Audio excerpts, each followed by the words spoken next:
Hey, Patrick, how are Hi you? there. How are you doing?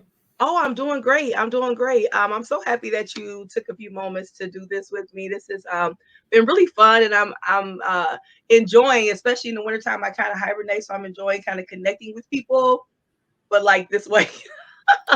Yeah, no, it's the technology, especially everyone's learned over the past 2 years that you just because you're stuck inside doesn't mean you can't connect in different ways. So it's I guess, a happy accident because of a terrible situation.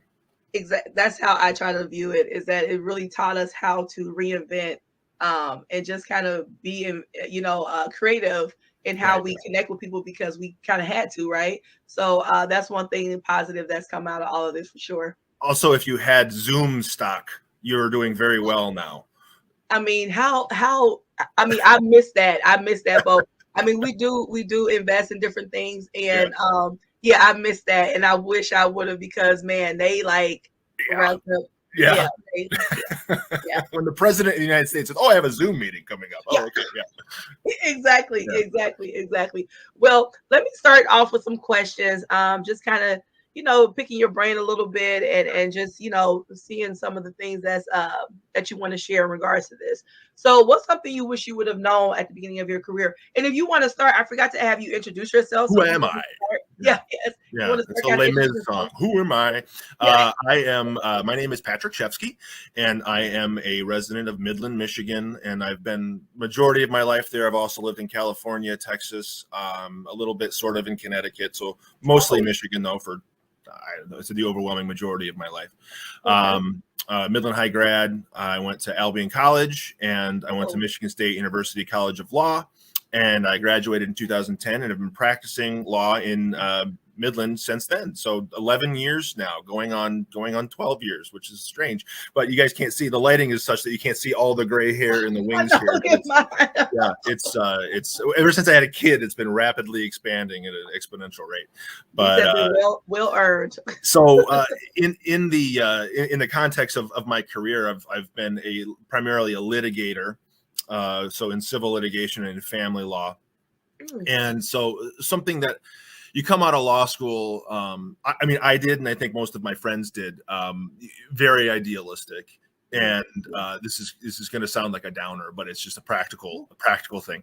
So you're very idealistic, and you have these great big thoughts about the law. And when you come out, you take the bar exam, and you know the most about more of the law than you're ever going to know. And so you know the constitutional law, you know the ethics rules, you know all these things, and then you get into the practice, and they don't teach you how to practice law in mm, law school. It's here's the mhm. law, here's how you think, here's how you apply facts to law, and here's how you come up with decisions.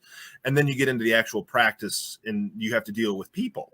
And Yeah, and yeah, and the human aspect of it, it's very easy to look at a set of facts that are on a piece of paper and say, yeah, oh yes, well that issue is clearly a blah blah blah blah blah, and the statute of this and the constitutional provision of blah blah blah goes there. But then you're dealing with people's lives, and people's lives are messy. yeah, And so going in with you have to, you don't have, I have to have at least some empathy in not just telling somebody that they're stupid, or yeah, telling somebody you made a really bad decision. Like, they probably know that because they're sitting there in a lawyer's office. yeah, um, and so being empathetic and understanding that this is someone's life that you're dealing with, yeah, um, and especially in like family law, like civil litigation is money and contracts, and that's a yeah, big deal, but it's not like someone's life is going to end. yeah, um, and in family law, you're dealing with families and kids and and yeah, and and money, and so it's like all the things that go into it. And so people are going to be in a really bad state, mm, um, and they've oftentimes felt betrayed, and so there's very irrational thoughts. And so it's my job to be objective, but it's also my job to understand the subjectivity of what's going on from the person you're trying to help. So that's a learning process that you got to start.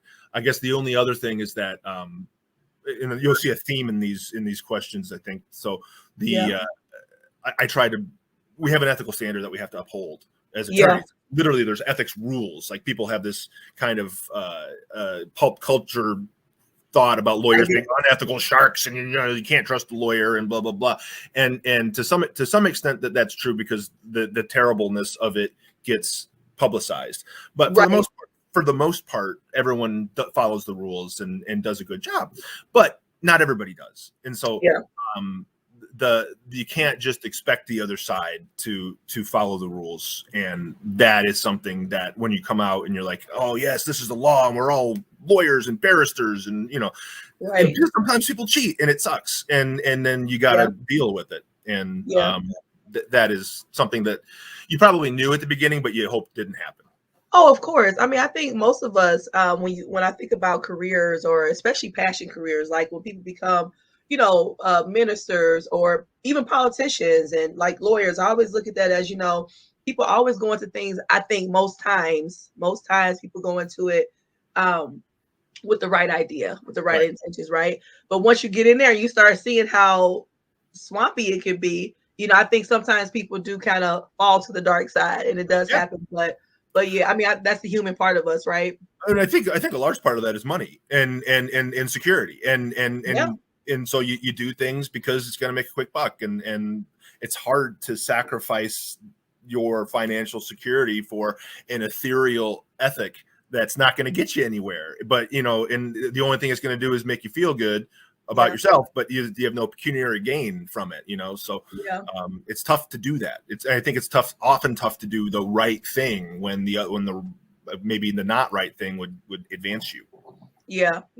No, that's really interesting. I appreciate that point of view, because you do often think about the saying of how do you sleep at night. People always ask how do you sleep at night, and of course us being on the outside, we only see the end result most times, right? Especially when you're dealing with family law. So I worked at the juvenile care center for some time, and I also worked at alternative schools. So I dealt with a lot of families that had to go through different things, okay, because of life choices and circumstances. And it was always hard, because I'm always like feeling bad for the family, of course, because who wants to see a child be ripped away from their family? But then you also say, who wants to see a child be in a terrible, abusive, situation? So it just seems like it would just be so hard to be you all in that situation, to try to like bring that stuff, kind of solve that, I guess, if that's how I want to say it. No, it sometimes is. And being in private practice, I have the luxury of being able to choose my clients, right? So which is true. And so if somebody comes in and they are objectively and against the legal standard not fit to raise a kid, I could represent them, but I would say, look, you're going to lose. And I'm going to do the best to get you rehabilitated in those circumstances. And so if I have a client that comes to me and they're in, I guess, the negative position, oftentimes it's like someone's a little better, and it's not like the kid's in danger if they're in the other side. But if you go through the 12 best interest factors, this person's going to win, but it's not such a terrible delta between the two that the kid's in danger. But sometimes it is. And if I represent the person that's on the downside of that, like I'm like, look, like, I'm not sure that I'm pretty sure you're going to lose. And, regardless of what I do, you're going to lose, because the facts are what the facts are. And I can only present them in such a way, but that's pretty clear. And so then in that circumstance, it's like, how can we help you? My job then becomes less, let's get you the kid, because the way I practice in family law is always in the best interest of the child. Like, the kid that I represent the parent, but really it's the kid that the court cares about. And so I have to make sure that the parent that I'm representing is in a good position to help that kid. And so, parenting classes and counseling, I'm a huge advocate for counseling. And I am they call me a counselor at law, but I'm not that kind of counselor. And so I'm a pretty expensive person to talk to about your emotional feelings when I'm not fit to do that. I mean, I become kind of an armchair psychologist over these 11 years, but I'm no way fit to diagnose you or help you through your emotional problems. But so I'm a huge advocate in any instance, like, of just going to talk to somebody, because it could be the most amicable divorce in the history of the world. Like, you get this, you get that, you're still going to deal with the death of something. Well, exactly. And that's, I was just speaking to somebody about this the other day, a young lady who's going through that. And I told her, I said, you are in a grieving process. I said, no matter, even though you wanted the divorce, you signed for it, you filed it, you wanted it, but it's still grieving, because you are mourning the loss of someone. Absolutely. So that's very true. Absolutely. So Yes. yeah, it's but it is difficult, and so I don't do criminal law. I Okay. made that. Well, the firm I joined, it's when I first started out, didn't do criminal law, and so I didn't really have an avenue to learn how to do it. I could Yeah. probably jump into it now if I wanted to, being a partner, but I would be literally starting from scratch, and I have not Yeah. looked at constitutional issues of search and seizure and Fifth Amendment stuff for 11 years. Right. So it would be tough for me to do that, but my father did. And for 8 to 9 years, I think, before he went to Dow Chemical, and he represented some bad guys. And Yeah. I say That's guys, always I so think interesting to primarily. me. Yeah, I always want to talk to someone that does. I'm very intrigued with like the way the mind works and how we choose to do different things, Yeah. right? And what leads us to that path. So I'm always, because I watch all like the crime shows. Like I believe I'm like a lawyer basically, and I can solve, I can just solve everything You from all can. the stuff Here, that I'll I send you a want. brief to write. So I got a brief due next week. I'll Okay. send it to you to write. Yeah, yeah, but go ahead, go ahead. I'm sorry. No, that's okay. No, but so this is going to sound very weird, but I No, think I said this at the Breaking Bread Village, our live show. yeah, There's a difference between being a lawyer and being a human being. They're yes, you did fundamentally say that. different. You're going to have Yeah. emotions as a human being that are going to rub against what the justice system says is needed, um, Yeah. Yeah. and that There's so is much gray. It's so much gray in there. That's well, the yeah, part that would be hard for me.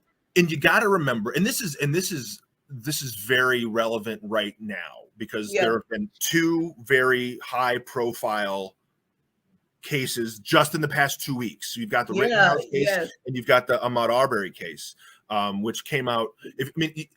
There's because of the nature of what society is right now, they were politically charged, and I think that's Oh, dumb.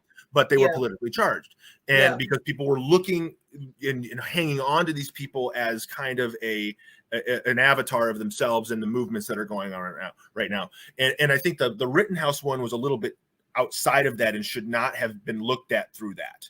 But the Mhm. Arbery one is in 1965, those guys would have gotten off. Oh, You know what I mean? yeah. And, Even not even 1965, but yeah, yes. But but yes. I wanted to Yes. go back and forth. There's no question, but No, I know. Right. but Right. No, it's the truth. No, it's the truth. and despite that, Rittenhouse was entitled to a defense. Yeah. And I can't remember their names. The guys that killed Arbery, they're entitled. Yeah. Yes. They're entitled to a defense. Yeah. And it is the burden of the prosecution to show that you committed certain crimes, and those crimes have elements. It's not just that people died. There's no question that Rittenhouse killed those people. Well, and I'm glad you said that because I know a lot of people said, "Well, he killed 2 people." You did, but there's a lot in between there. And again, I don't know law, and I don't. and it depends on and this is the minutia of it, and what people in New Jersey or in Michigan or in other states are like. Well, that's crazy. Like, well, okay. This is the difference between being a human being. One, I think you shouldn't have been there. I think the kid was an idiot for being there. Right. I think there's a real question as to whether or not it's good public policy that you show up with a gun and then get to claim self-defense. I think that's a big policy question because what the law of the state of Wisconsin apparently is, I'm not a Wisconsin lawyer. Right. It apparently allowed for that. And that's the decision of the legislature of the state of Wisconsin. And so while we can find the law repugnant. And I think Stephen Colbert actually said this. He goes, look, I'm not a lawyer, but if that's the law in the state of Wisconsin, the law should be changed. Yeah, I saw that quote. Yeah. And I think that is the attitude that people need to have, because the law is set up a certain way based off of legal decisions that we've set up in our constitutional republic and in our individual constitutional republics of each state and commonwealth. And the jury said that the behavior didn't fit the crime. And so that's the decision that they made. I don't like to read in politics into jury decisions. And so, but people like that lawyer, how could he defend that kid? Well, he's entitled to it. This is the core of what I feel like that I do is this, and a message that I always try to get across is that everybody wants to be heard and seen, but they don't want the other person to if they don't agree with it. Right. And it's this idea that, like you said, everybody deserves to be represented, and that's the way our system is set up. I mean, so I agree with you on that. But there's no one clear points Sure. on this case. Like there's any number of different levels. Oh yeah. Why Yeah. they were there. And that's the thing is that like in my brain, excuse me, and because I you know the names, but it's like literally it's been so many, especially in these last couple years. I mean, Trayvon like Martin comes up because of of the similarities between the cases, and that I think so. There's all these underlying political things and movement and societal civil issues. Yes, it's been so much that it's overwhelming. I mean, that's what people hooked onto. Anyway, we're getting away from the point a little bit, but I think an interesting question to ask is if Kyle Rittenhouse was a black kid or a Hispanic kid, would he have had a trial? Right. That's another question that we just can't answer. But people have, I think, very real opinions that are based off of historical. Well, yeah, because we've seen it. I mean, we've literally seen it. I mean, we've seen women who, and I don't remember all their names. I'm terrible with names, but it was I know two women in particular that was defending themselves from being in a domestic violence situation. Yes. Yeah, and I mean, they were ran through it was disgusting. It was and so those are large socio-political things, legal things that need to be ironed out, and so marching and protesting that I think is very, and using what's happened as a catalyst for that is absolutely appropriate. Sure. But saying Rittenhouse should be in jail because of what the law is, I don't know that's accurate, but the law seems strange to me. So, and I agree with you, and I know people will get upset with me on this, because based on the law, because I was looking stuff up because I'm like, okay, let me research this because I kept reading both things, right? Where people are saying, well, based on the law, he was not guilty. Not guilty, yes, and so not innocent, not guilty. Yes, and I'm looking it up, and I'm like, well, actually, that's true. No, because people did lose their lives, and then people got into the whole self-defense thing. But so it's really interesting, and like you said, that's when you look at the laws and say, okay, how can we remedy change it? Because is that good public policy? Yeah, and that's a whole nother conversation. But yes. Well, let me get to my next question because I mean, I could talk about this because, like I said, oh God, I have no idea how much I love this stuff because I'm really intrigued by the human brain. I think that we are very complex and simple animals at times. So at the same time. So it's really interesting to me. So I want to kind of get onto a different point, but share a moment that changed you in some way. I was in 9th grade. I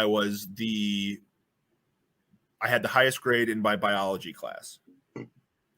And Sue Shield was the biology teacher, and she wanted me to be her teaching assistant the next year. And I was like she told me this stuff. Like, she's like, I'm the apple of her eye type thing. Okay. It was the test we had a test right before spring break. Mm-hmm. And we were going to Mexico for spring break. Mm. And it was on viruses, I remember. And so on the last question, I had to show the life cycle of a virus.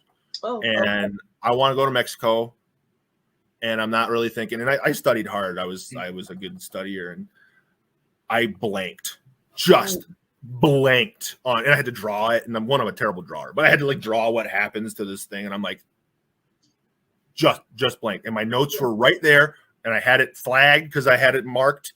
I picked it up, looked at it, and did it, and I got caught. And they didn't say anything on that day. It was the next day. Or so it was the test was on a Wednesday, and on Friday I had the class again, and I come back in, and Miss Shields like, Patrick, I'm going to ask you a question. She pulled me into the greenhouse, so it's hot. Oh, it's interrogated. One single light hanging over me, and she's like, Patrick, I got to ask you, did you cheat? Yes, I did. I'm so sorry. It was just on the last question. I completely blanked and blah blah blah. Yeah. And she goes, thank you for your honesty. I appreciate it.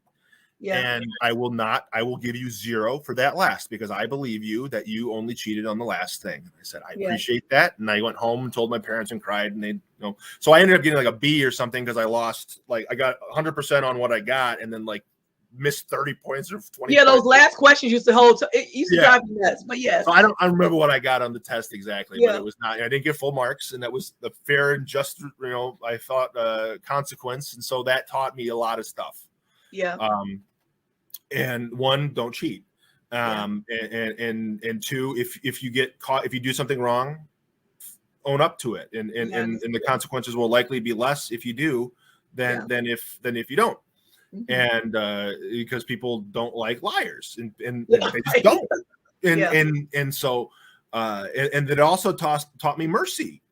Because I was not run through the meat grinder. She did what I thought was a fair and just thing, and she believed me, and then that was because I'd been honest and forthcoming throughout, and so it was a mistake that I made, and I owned up to it, and that kind of shaped how I look at what I do, and that's really stuck with me because one, you need to try your best not to do wrong things, but we are all human and we make mistakes.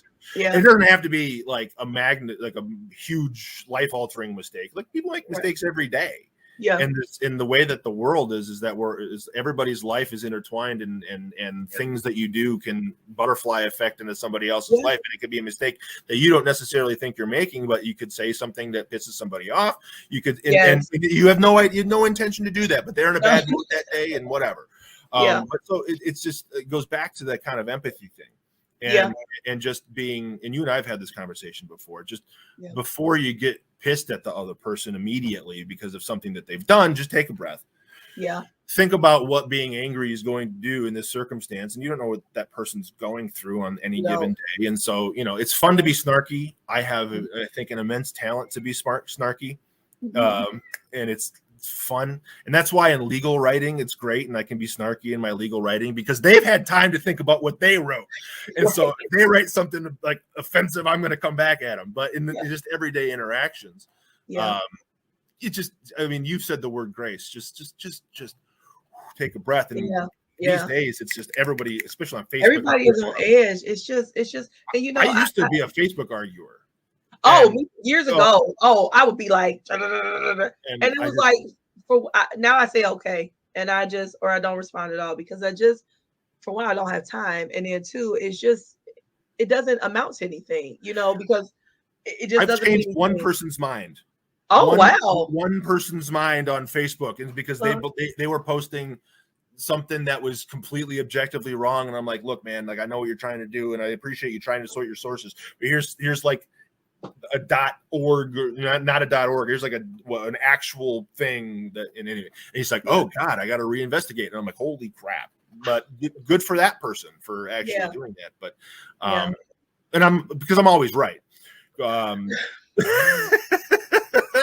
On Facebook, I'm always right, but that's the problem. Is that everybody? Are we all? everybody thinks that, and they don't take time to actually think about stuff. But so that's that is a defining moment. And if Sue Shields watching, thank you, Sue. Thank you, Sue. And I also, I appreciate you for sharing that story because as you were talking, I kind of thought about too,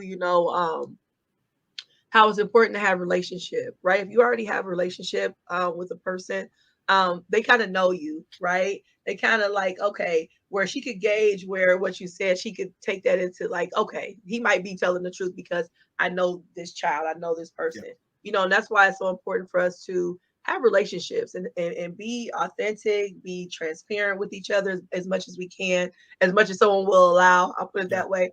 But relationship is so important. But I really like that about, grace, empathy, be honest. So one question I would like to ask you is, who was one person who impacted you in a major way? Sure. And this kind of goes along with what I just talked about and the previous question about ethics. So my father's an attorney. And my father is, he started out private practice in Midland, and then he worked for Dow Chemical for 19 or 20 years, and then went on to be an attorney in Connecticut for a corporation out there. I am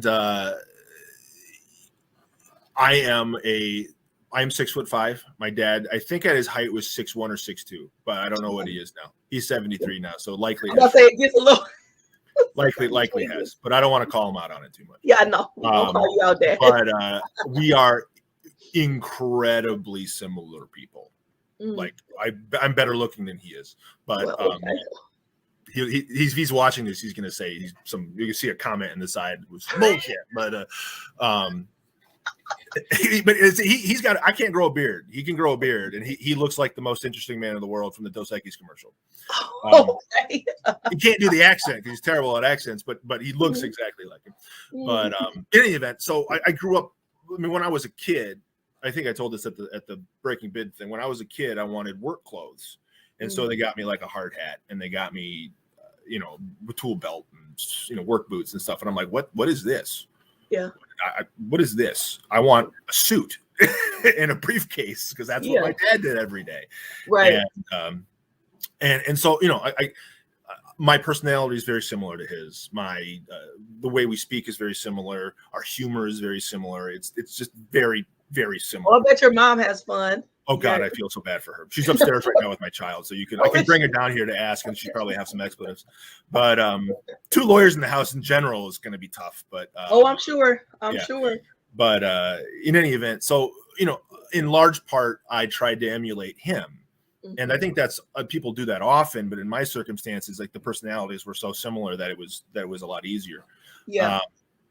And he is probably one of the most ethical people that I've ever known. And that is there's a certain, you got to have a certain amount of selflessness to maintain ethics. And I think that he does that. And, he had a large amount of success in his career, which is not easy to maintain a level of ethics and stuff and do that when you're in, a Fortune 50 company. Yeah. And so that's true. It's different. Yeah. It's different than in private practice where you are your own boss. You got to deal with the politics of a corporation and all that kind of stuff. In any event, the testament to his ethics is that he's got people that rally around him to support him, and all say the first thing out of their mouths, he's the most ethical person that I know. So I really try and emulate that. It's tough sometimes because you're a human being and you want to react a certain way. And so he has been a big impact on me because I always kind of think, it's not even like, I don't mean like think it, it's just now ingrained and right. Try and do the right thing when you can. Yeah. Thank you. I have one last question. It'll turn into 5 other conversations. I know. We're going to, if you had some words of encouragement to leave with us, what would they be? Sure. This is kind of all encompassing for a lot of different reasons, is that you have people that care about you. Yeah. And regardless of the situation, because everyone is feeling kind of down these days after 2 years of a pandemic. And in my practice, I have seen a lot of emotional distress based off of life in general, plus this on top of it. Yes. And unfortunately, it's leading a lot of people towards very dark spaces. Yes. And some of that's clinical, and some of that is just a function of circumstance. Yeah. But you all have people that care about you. Yeah. Rely on those people, and they will either help you or they can help you get help. And exactly. And so that is everybody has those people, and that's my word of encouragement, is that when you think that you don't have anybody, when you think you don't have a support system, you do. And it may not be someone that's there all the time. It may not be somebody that is down the street, or you see at lunch. I mean, your mom and your dad may be gone, and you may not have talked to friends for years, but they're there. I mean, I don't see friends from college, and then I'll get a call about something that they have a very serious problem, and they just want to talk. And I'm plugged into this community, but I can reach out to other things and try and get people help. And exactly, it's there. The help is now there, and it's now there in a way that is less stigmatized. And that is good, because everybody, it's dumb that it was ever stigmatized. And there's a whole ridiculous history about that, but seek it out. Look for your support system, and then they can help you get help. Yes, yes. And then also we want to make ourselves what's the word I want to use, available for people to feel comfortable to come to us to get the help, right? So it's like this two-way street of us, of people seeking the help, and then all, us or them being open to receiving it, so to speak. I think that in large part you're right, that most people want to help other people, but I think that goes along with the same empathy we were talking about earlier, is that you have to be receptive to that. Yeah. Yeah, And yeah. not immediately judge someone's in a drug seeking behavior because of X, Y, and Z. Well, you're a drug addict. That's a piece. uh, Like, that drives me whoa, whoa, whoa. Why insane. are they there? What happened? Why Yes, are we there? yes, yes. And I am definitely that why, how thinker, because and I also look at my own life, different things that I've gone through, where I could have easily went different directions. Sure. If I didn't have that community around me, or didn't have that little inner voice that says, you don't want to do that, so I mean, yeah, it's really easy to get down or go down different paths. So we have to be really careful of judging people. And I think part of the problem is this is the armchair psychology again, is that when you're in that dark space, Yeah, you don't necessarily have the energy to reach out. yeah, You yeah, know what I mean? And so, yeah, as if you, I think being a friend is an important thing. yeah. And I say friend, that encompasses people that are close, relationships, special, Sure, sure, uh, sure. significant others and parents and kind of stuff. We're all friends. Right, Um, right. Hopefully, but yeah, it's an important thing. And if you see someone clearly struggling, yeah, reach out. yeah. And Reach out, because yeah, you can the worst thing they can say is go away. yeah. And And then you're still but they know that you're there. And yes. if they decide to get the help, they may reach out. Yep. And you could, I mean, it's just necessary. So, yeah, yeah. I appreciate you, Patrick. Thank you so much for spending this time today. This was really good conversation. It was. Yeah, yeah. And I just love it. I love this type of conversation. So thanks so much, and I appreciate you. Yeah, I think you're doing an awesome job here with all these different shows and getting to know people. Thank you so much. I appreciate that. Appreciate it. Have a good one. You Thanks. too. Hope you had a happy Thanksgiving. All right. Thanks. You too. Bye. Bye.